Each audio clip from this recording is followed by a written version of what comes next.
नमस्कार दोस्तों, स्वागत है आप सभी का स्टडी विज्ञान प्रकाश में। खंड शिक्षा अधिकारी का ये मॉडल पेपर नंबर है 76। दोस्तों, पर्याप्त समय आपके पास। अगर आपने अभी तक अपनी परीक्षा की तैयारी नहीं की है तो एक शानदार करियर की ओर आप अभी भी बढ़ सकते हैं। खंड शिक्षा अधिकारी की प्रारंभिक परीक्षा कब होगी तो इसके बारे में आप यही समझ सकते हैं, जब तक जो वर्तमान स्थिति है सोशल डिस्टेंसिंग में ढील देने योग्य माहौल नहीं बनता है, ये परीक्षा नहीं हो पाएगी। मुझे लगता है कि अभी से भी अगर आप देखेंगे तो आपके पास कम से कम 3 महीने का समय है और ये 3 महीने पर्याप्त हैं इस परीक्षा को क्रैक करने के लिए, इसका प्री निकालने के लिए। उसके बाद फिर 3 महीने का समय मिलेगा लगभग आपको, जब आपकी मेंस की परीक्षा होगी और ये 2 परीक्षाएं देकर आप खंड शिक्षा अधिकारी बन सकते हैं। एक शानदार करियर। वैसे भी दोस्तों, अगर आपके ख्वाब बड़े हैं तो आपका संघर्ष छोटा होना भी नहीं चाहिए। यानी कि अगर आपके सामने संघर्ष अधिक है तो उससे आपको घबराना नहीं है। याद रखिएगा कि संघर्ष आपको मांसता है, आपको निखारता है। आग में तपकर ही सोना खरा बनता है। तो चैनल को अगर आपने अभी तक सब्सक्राइब नहीं किया तो कर लीजिएगा। मॉडल पेपर नंबर है 76। अब तक हम लोग 75 मॉडल पेपर को कंप्लीट कर चुके हैं और ये सभी 75 जो मॉडल पेपर हैं वो एक ही प्लेलिस्ट में आपको मिल जाएंगे। प्लेलिस्ट का लिंक इसी वीडियो के डिस्क्रिप्शन में दे दिया गया है। तो इस लॉकडाउन का पूरा इस्तेमाल करें और ये सभी जो वीडियोज़ हैं, जो मॉडल पेपर हैं, इनको आप एक बार दोबारा से देख लें, आपका बहुत अधिक फ़ायदा हो जाएगा। तो आइए शुरू करते हैं। और जो लोग अभी भी तैयारी में नहीं लगे हैं वो अभी भी लग जाएं। उनको कम से कम 90 डेज प्लस का समय अभी भी मिलने की पूरी उम्मीद है। तो क्वेश्चन नंबर 1 का जवाब दीजिए कि संविधान के किस अनुच्छेद में हिंदी को राजभाषा और इसकी लिपि देवनागरी स्वीकार की गई है। तो बताना है आपको कि संविधान के किस अनुच्छेद में हिंदी को राजभाषा और इसकी लिपि को देवनागरी स्वीकार की गई है। तो इसका जवाब तो बिल्कुल आपको पता होना चाहिए। सही जवाब है इसका 343। तो ऑप्शन सी हमारा सही जवाब है। नेक्स्ट है कि जनगणना 2011 के अनुसार उत्तर प्रदेश की आबादी क्या थी। जो एग्जैक्ट फिगर है वो मैं आपको बता देता हूँ। कुल है 19,98,98,12,321। अब यहाँ पर इसी फिगर को मिलियन में बदला गया है। तो क्या आप बता सकते हैं कि ये लगभग कितना हो रहा है। तो दोस्तों ये हो रहा है ऑप्शन ए, लगभग 200 मिलियन। ठीक है। और भारत की कुल जनसंख्या का लगभग 16.5%। और साथ ही साथ 2011 का जो मोटो था सेंसस का, जनगणना का जो उद्देश्य था वो भी आप याद रखना। उद्देश्य था हमारी जनसंख्या हमारा भविष्य, हमारी जनसंख्या हमारा भविष्य। नेक्स्ट है, उस एजेंसी को पहचानिए जिसका उत्तर प्रदेश में अनाज भंडारण से कोई संबंध नहीं है। तो वो संस्था जो अनाज भंडारण का काम नहीं करती है। एफसीआई यानी कि फूड कॉरपोरेशन ऑफ इंडिया, और state warehousing corporation SWC ये भी करती है, और सीडब्ल्यूसी यानी कि सेंट्रल वेयर हाउसिंग कॉरपोरेशन भी अनाज भंडारण का कार्य करता है उत्तर प्रदेश में। एफडीआई का इससे कोई संबंध नहीं है। तो ये ऑप्शन बी सही जवाब है, यानी कि आपका करेक्ट ऑप्शन है बी। नेक्स्ट होगा कि यूपी की महत्वपूर्ण अनाज फसलों का सही उल्लेख वाला विकल्प कौन सा है। देखिए, अनाज के बारे में बात यहाँ पर हो रही है। इसमें गन्ना शामिल नहीं हो सकता क्योंकि गन्ना एक नगदी फसल माना जाता है। तो इसमें से चावल, गेहूँ, अखरोट, जौ और मक्का। तो अखरोट तो उत्तर प्रदेश में होता ही नहीं है। तो चावल, गेहूँ, बाजरा, जौ और मक्का, तो ये हमारा बिल्कुल सही विकल्प है। ठीक है, इसको आप याद रखिएगा। और साथ ही साथ एक बहुत ही महत्वपूर्ण प्रश्न इससे और बनता है उत्तर प्रदेश से। प्रश्न ये बनता है कि खाद्यान्न उत्पादन की दृष्टि से प्रथम स्थान पर कौन सा राज्य है। पूरे भारत की बात यहाँ पर हो रही है। तो ध्यान दीजिएगा कि खाद्यान्न उत्पादन की दृष्टि से अगर देखा जाए तो हमारा उत्तर प्रदेश ही पहले स्थान पर आता है। तो ऑप्शन डी इसका सही जवाब है। नेक्स्ट है कृषि आर्थिक अनुसंधान केंद्र रिपोर्ट। ये रिपोर्ट 2014-15 की है। तो इसके मुताबिक कुछ फैक्ट दिए गए हैं आपको, जिसमें आपको बताना है कि कौन सा सच है और कौन सा सच नहीं है। यूपी में 28 कृषि विज्ञान केंद्र हैं। जी हाँ। यूपी में 5 ICAR यानी कि Indian council of agricultural research, भारतीय कृषि अनुसंधान परिषद है। नहीं, ये गलत है। उत्तर प्रदेश में 4 राज्य कृषि विश्वविद्यालय हैं। ये भी सही है। और यूपी में 4 राष्ट्रीय शोध केंद्र हैं। ये भी सही है। यानी कि विकल्प बी हमारा सिर्फ यहाँ पर गलत है। और अगर हम बात करें विकल्प बी के बारे में फ्रेंड्स, तो उत्तर प्रदेश में कुल 28 कृषि विज्ञान केंद्र हैं, यानी कि विकल्प ए हमारा सही है। और 10 भारतीय कृषि अनुसंधान परिषद हैं, ठीक है। तो ये 5 नहीं, अगर यहाँ पर 10 होता तो ये जवाब सही हो जाता। तो इस प्रकार से बाकी के फैक्ट करेक्ट हैं। नेक्स्ट होगा, अब देखिए ये जो फैक्ट होते हैं ना, इनको आप बिल्कुल याद रखिए, क्योंकि ऐसे प्रश्न अक्सर यूपीपीएससी और यूपी ट्रिपल एस सी आदि की परीक्षाओं में हो रहा है, तो इसको आप बिल्कुल याद रखना। नेक्स्ट होगा कि उत्तर प्रदेश ललित कला अकादमी का वर्तमान अध्यक्ष कौन है। अब यहाँ पर एक सवाल आपके मन में आना चाहिए कि उत्तर प्रदेश ललित कला अकादमी कहाँ पर स्थित है। तो इसका जवाब है, उत्तर प्रदेश ललित कला अकादमी का जो मुख्यालय है वो लखनऊ में है, और वर्तमान इसके जो अध्यक्ष हैं उनका नाम है डॉक्टर राजेंद्र सिंह पुंडीर। तो ऑप्शन बी हमारा सही जवाब हुआ। अच्छा, उत्तर प्रदेश ललित कला अकादमी की स्थापना कब हुई थी? तो इसकी स्थापना कब हुई थी? इसकी स्थापना हुई थी फरवरी माह 1962 में। और अच्छा बताइए कि इसके जो पहले अध्यक्ष थे उनका नाम क्या था? तो उत्तर प्रदेश ललित कला अकादमी के जो पहले अध्यक्ष थे उनका नाम था संपूर्णानंद, ठीक है। तो इतने फैक्ट आपको बिल्कुल पता होने चाहिए। नेक्स्ट है, उत्तर प्रदेश में नहरों के माध्यम से सतह के पानी की बेहतर आपूर्ति प्रदान करने के लिए इनमें कौन सा प्रमुख सिंचाई और बहुउद्देशीय परियोजनाओं में से एक नहीं है? जो नहीं है वो बताना है आपको। तो यहाँ पर देखेंगे गंडक परियोजना, सबसे पहले गंडक परियोजना ये उत्तर प्रदेश, बिहार और नेपाल को अपनी सेवाएं देती है। शारदा सहायक और रामगंगा परियोजना जो है ये उत्तर प्रदेश के लिए हैं, लेकिन वर्षा चनक नाम की तो कोई परियोजना ही नहीं है। तो ऑप्शन ए हमको जो है आंसर कर देंगे।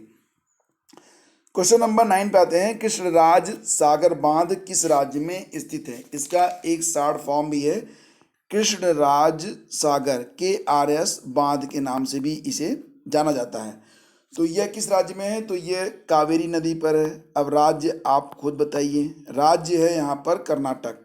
तो ऑप्शन बी हमारा सही जवाब हो गया। अब इसका निर्माण कब हुआ था ये भी आप याद कर लीजिए। 1932 में इसका निर्माण हुआ था, और MG विश्वेश्वरैया ने इसका निर्माण करवाया था, मतलब इंजीनियर थे MG विश्वेश्वरैया। 1932 में पूरा हो गया था। KRS बांध कहाँ पर है? कावेरी नदी पर है, कावेरी नदी कर्नाटक में, ठीक है। चलिए अब आगे बढ़ते हैं क्वेश्चन नंबर 10 पे। कौन सा देश डूरंड रेखा द्वारा विभाजित है? देखिए कुछ बॉर्डर लाइंस हैं जिसके बारे में आपको बिल्कुल पता होना चाहिए, ठीक है। फिलहाल बात करते हैं डूरंड लाइन के बारे में। तो डूरंड लाइन द्वारा कौन से 2 देश विभाजित किए जाते हैं? तो दोस्तों भारत और अफगानिस्तान के बीच में जो लाइन है उसे आप कहेंगे डूरंड लाइन, ठीक है। डूरंड रेखा ये भारत और अफगानिस्तान के बीच में है। अच्छा, इसी के साथ भारत और चीन के बीच में जो लाइन है उसको क्या कहते हैं? भारत और चीन के बीच में मैकमोहन है, आप जानते होंगे मैकमोहन लाइन। ये भारत और चीन को अलग करती है। भारत और पाक के बीच में कौन सी लाइन है? Red Cliff. तो ये लाइंस हैं और इनको आप जरूर याद रखिएगा। रेड क्लिफ लाइन भारत और पाक को अलग करती है। अब यहाँ पर एक लाइन और है, मैनीघाट लाइन। मैनीघाट लाइन भी काफ़ी इंपॉर्टेंट है, कई बार पूछता है यूपीपीएससी। मैनीघाट लाइन के द्वारा फ्रांस और जर्मनी जो होते हैं वो अलग किए जाते हैं, फ्रांस और जर्मनी। अब एक सवाल आपसे, बताइए कि पाकिस्तान और अफगानिस्तान के बीच जो लाइन है उसका नाम क्या है? ये आपका होमवर्क हो गया, ठीक है। बताइए कमेंट करके आप। उसके बाद अगला सवाल होगा कि पद्म पुरस्कार किन किन क्षेत्रों में दिया जाता है? पद्म पुरस्कार कला, साहित्य, खेलकूद, तो तीनों में दिया जाता है। तो ऑप्शन डी इसका सही जवाब है। हरिवंश राय बच्चन की आखिरी कविता का नाम क्या था? हरिवंश राय बच्चन की बहुत ही मशहूर कविता है, उनकी जो किताब है वो कौन सी है? मधुशाला। मधुशाला। अच्छा बताइए कि मधुशाला कब आई थी? मधुशाला कब पब्लिश हुई थी? तो दोस्तों मधुशाला जो थी ये 1935 से काफ़ी लोकप्रिय है, 1935 से। और हरिवंश राय बच्चन की जो आखिरी कविता है उसका नाम है 1 नवंबर 1984, यानी कि विकल्प ए हमारा सही जवाब है। तो ये जरूर आप याद रखना, ठीक है। और इंदिरा गांधी हत्याकांड पर ये जो कविता है वो लिखी गई थी, और हरिवंश राय बच्चन की ये लास्ट पोएम है। नेक्स्ट होगा कि तमिलनाडु और श्रीलंका के मन्नार जिले के बीच मौजूद जलसंधि का नाम क्या है? तमिलनाडु और श्रीलंका के मन्नार जिले के बीच में जो जलसंधि है उसका नाम क्या है? तो इसका नाम है फ्रेंड्स यहाँ पर पाक जल डमरू मध्य। अब यहाँ पर PAK नहीं, इसका जो स्पेलिंग है वो PALK है, और स्टेट STRAIT होगा, वो STRAIGST वाला मत लिखना, STRAIT ये इसका होगा। और ये जो पाकिस्तान से इसका कोई संबंध नहीं है। एक्चुअली में ये जो नाम रखा गया है वो रॉबर्ट पाक के नाम पर रखा गया है, ठीक है, रॉबर्ट पाक। और ये रॉबर्ट पाक कौन थे? ये जब ब्रिटिश राज था उस दौरान ये मद्रास प्रेसिडेंसी के गवर्नर थे, उनके नाम पर रखा गया है, तो याद रखना इसको। और यह बंगाल की खाड़ी को पूर्वोत्तर में पाक खाड़ी और दक्षिण पश्चिम में मन्नार की खाड़ी को जोड़ता है। तो ऑप्शन बी हमारा सही जवाब हुआ। अच्छा, बाकी के जो विकल्प हैं यहाँ पर मलक्का जल डमरू मध्य और सुंडा जल डमरू मध्य, इसके बारे में भी आपको जानना चाहिए। तो बात करते हैं हम मलक्का जल डमरू मध्य के बारे में। तो मलक्का जल डमरू मध्य इसकी स्थिति क्या है? तो दोस्तों इंडोनेशिया, मलेशिया, मलय प्रायद्वीप और इंडोनेशियाई द्वीप सुमात्रा के बीच यह मलक्का जल डमरू मध्य स्थित है। और ये किसको किसको जोड़ता है? तो ये जो है हिंद महासागर और प्रशांत महासागर को जोड़ता है मलक्का जल डमरू मध्य। इसी के साथ अगला सवाल होगा कि सुंडा जल डमरू मध्य की स्थिति क्या है? तो सुंडा जल डमरू मध्य जो है ये इंडोनेशिया में है, तो इसको भी आप याद रखना। इंडोनेशिया के सुमात्रा द्वीप, सुमात्रा और जावा का नाम आपने सुना होगा, सुमात्रा और जावा द्वीप के बीच में स्थित है। और ये जो जावा समुद्र है, जावा सी को किसे जोड़ता है? हिंद महासागर से, ठीक है। तो 14 और 15 भी काफ़ी इंपॉर्टेंट है। नेक्स्ट सवाल है कि दुनिया में सबसे अधिक जनसंख्या वाला चौथा देश कौन सा है? तो दोस्तों आप जानते होंगे सबसे अधिक जो जनसंख्या है वर्तमान में वो चाइना की है। चाइना की जनसंख्या कितनी है? 1.4 बिलियन। दूसरे स्थान पर आता है अपना प्यारा भारत, इंडिया। तो इंडिया की जनसंख्या कितनी है वर्तमान में? 1.3 बिलियन। तीसरे स्थान पर और चौथे स्थान पर कौन सा देश है? तीसरे स्थान पर आ जाता है USA। USA की जनसंख्या कितनी है? ये है 32.9 मिलियन, बिलियन नहीं। उसके बाद चौथे स्थान पर आता है इंडोनेशिया, ठीक है, तो ये आप याद रखना। चौथे स्थान पर आ गया आपका इंडोनेशिया। इंडोनेशिया की जनसंख्या कितनी है? 26.9 मिलियन। तो ऑप्शन सी हमारा सही जवाब हुआ। और ये भी याद रखना कि वर्ष 2000 कब तक भारत जो है वो चाइना को भी पीछे करके दुनिया का सबसे अधिक जनसंख्या वाला देश बन जाएगा। ये अगला सवाल है, तो विकल्प आपके सामने है, गेस करो कि 2024, 25, 26, 27, 28, 29, 30 कब तक भारत जो होगा वो जनसंख्या के मामले में चाइना को पीछे छोड़ने वाला है? तो ये वर्ष है 2027 तक, ठीक है। अभी UN की एक रिपोर्ट आई थी, यूनाइटेड नेशन संयुक्त राष्ट्र की, और रिपोर्ट का नाम क्या था? World population prospectus 2019। उसमें ये बात कही गई है कि भारत 2027 तक चीन को पीछे छोड़ देगा। नेक्स्ट है कि संयुक्त अरब अमीरात की स्थापना कब हुई? UAE नाम आपने जरूर सुना होगा। UAE की स्थापना कब हुई? तो फ्रेंड्स UAE मध्य पूर्व एशिया का एक देश है, आप जानते होंगे। 1971 में फारस की खाड़ी के 7 शेख राज्य थे, अबू धाबी, शारजाह, दुबई, अल कुवैन, अजमान और फुजैराह और रस अल खैमा। तो इन्होंने मिलकर जो है संयुक्त अरब अमीरात की स्थापना की थी। अच्छा, एक बात और याद रखना कि संयुक्त अरब अमीरात यानी कि UAE ये 2 दिसंबर 1971 को आज़ाद हुआ था। 1971 को आज़ाद हुआ था, किससे? अरे उसी से, यूनाइटेड किंगडम से, ठीक है।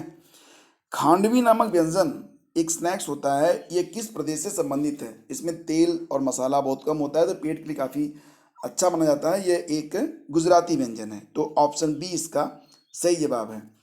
नेक्स्ट है कि उम्मेद भवन पैलेस, इसका एक नाम और भी है, चित्तर पैलेस। तो चित्तर पैलेस दुनिया का सबसे बड़ा रिहायशी पैलेस माना जाता है, चित्तर पैलेस। तो ये कहाँ पर स्थित है? तो दोस्तों ये स्थित है जोधपुर में, यानी कि विकल्प बी हमारा सही जवाब है। और उम्मेद भवन पैलेस इसका नाम इसके संस्थापककर्ता महाराजा उम्मेद सिंह के नाम पर इसे रखा गया है, ठीक है। तो इतने पॉइंट्स हमें यहाँ पर पता हो गए। अब हम क्रम से आगे बढ़ते हैं, क्वेश्चन नंबर 21 की ओर आते हैं। सही सुमेलित युग्म नहीं है, कौन सा युग्म इसमें सही सुमेलित नहीं है वो आपको बताना है, ठीक है। तो अबुल कलाम आज़ाद ने लिखा है इंडिया विंस फ्रीडम, ये सही है। डॉक्टर राजेंद्र प्रसाद ने लिखा है इंडिया डिवाइडेड, ये भी सही है। महात्मा गांधी ने लिखा हिंद स्वराज, ये भी सही है। और जवाहरलाल नेहरू ने लिखा है डिस्कवरी ऑफ इंडिया, लिखा है भाई उन्होंने, ठीक है। मदर इंडिया को किसने लिखा फिर? मदर इंडिया को लिखा है किसने? कैथरीन मेयो ने लिखा है। तो यहाँ पर हम जो है विकल्प डी को आंसर करेंगे क्योंकि ये गलत है। कैथरीन मेयो की रचना है मदर इंडिया, ठीक है। नेक्स्ट क्वेश्चन होगा कि भारतीय संविधान द्वारा मताधिकार की आयु 21 से घटाकर 18 वर्ष कब किया गया था? हालांकि आप जानते होंगे कि ये जो संशोधन हुआ था वो 61वां संविधान संशोधन था, लेकिन आपको ये बताना कि ये हुआ कब था, वर्ष कब कौन सा था, ये अभी याद रखना। तो ये किया गया था 1988 में, ठीक है। तो 28 मार्च 1989 से लागू भी हुआ था। 28 मार्च 1989 से ये लागू हुआ था और पारित हुआ था 1988 में। नेक्स्ट है कि निम्नलिखित किस प्रायद्वीपीय नदी का डेल्टा दक्षिण भारत का बगीचा कहलाता है? दक्षिण भारत का बगीचा कहलाता है। तो दोस्तों यहाँ पर कई प्रश्न बनते हैं, इससे सबको करेंगे डिस्कस। दक्षिण भारत का बगीचा किस प्रायद्वीप नदी का डेल्टा कहलाता है? क्वेश्चन नंबर तो ये है कावेरी नदी, यानी कि विकल्प डी हमारा सही जवाब है। कावेरी नदी का डेल्टा दक्षिण भारत का बगीचा कहलाता है। और एक बात और भी, दक्षिण गंगा और दक्षिण भारत की गंगा दोनों को आप याद रखना, कभी कभी लोग कंफ्यूज हो जाते हैं। दक्षिण गंगा किसे कहा जाता है? दक्षिण गंगा किसे कहा जाता है, किस नदी को कहा जाता है? और दूसरी बात, दक्षिण भारत की गंगा को किस नदी को कहा जाता है? दोनों बातें आप याद रखना। तो दक्षिण गंगा ये गोदावरी है, गोदावरी को दक्षिण गंगा कहा जाता है, और दक्षिण भारत की गंगा ये कावेरी है। तो थोड़ा सा डिफरेंस है, इसको आप समझिएगा, याद रखिएगा।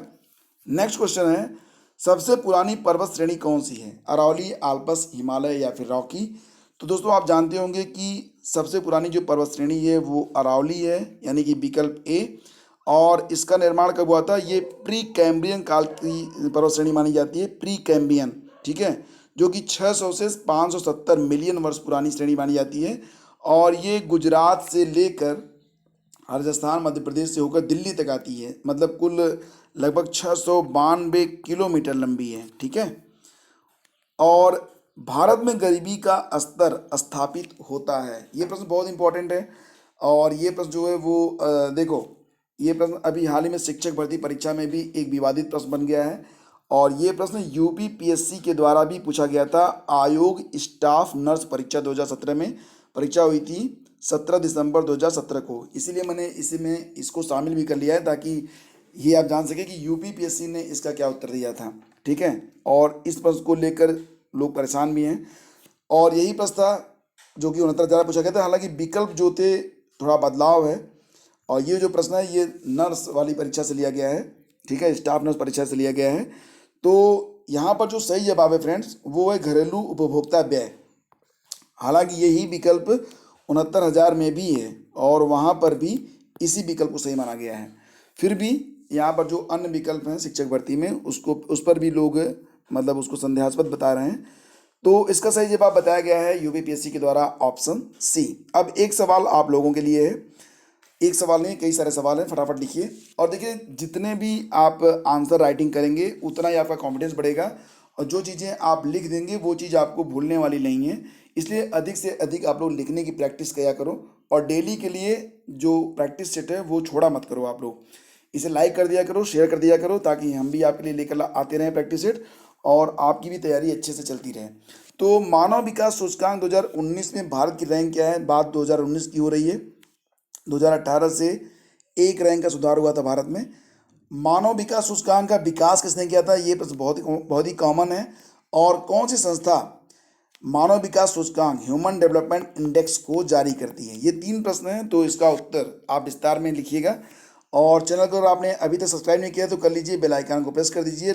और इस लेक्चर की पीडीएफ डाउनलोड करना चाहते हैं तो हमें टेलीग्राम चैनल पर आप आकर ज्वाइन कर सकते हैं। फेसबुक पर हमारा पेज है स्टडी विद ज्ञान प्रकाश, उसको भी सर्च करके आप लोग लाइक कर लीजिएगा। वहाँ पर बहुत सारी इंपॉर्टेंट इन्फॉर्मेशन आपको शेयर की जाती है। तो दोस्तों ये वीडियो अगर आपको पसंद आया तो इसे अधिक से अधिक लोगों में शेयर कर दीजिएगा, वीडियो को लाइक कर दीजिएगा, ताकि हम आपके लिए रेगुलर एक निश्चित टाइम पर ऐसे ही बेहतरीन प्रश्न लेकर आते रहें ताकि आपकी तैयारी अच्छे से हो सके और आप अपनी मंजिल तक पहुंच सकें। तो बहुत बहुत धन्यवाद आप सभी लोगों का। मिलते हैं आपसे अगले वीडियो में। आज्ञा दीजिए। नमस्कार। जय हिंद।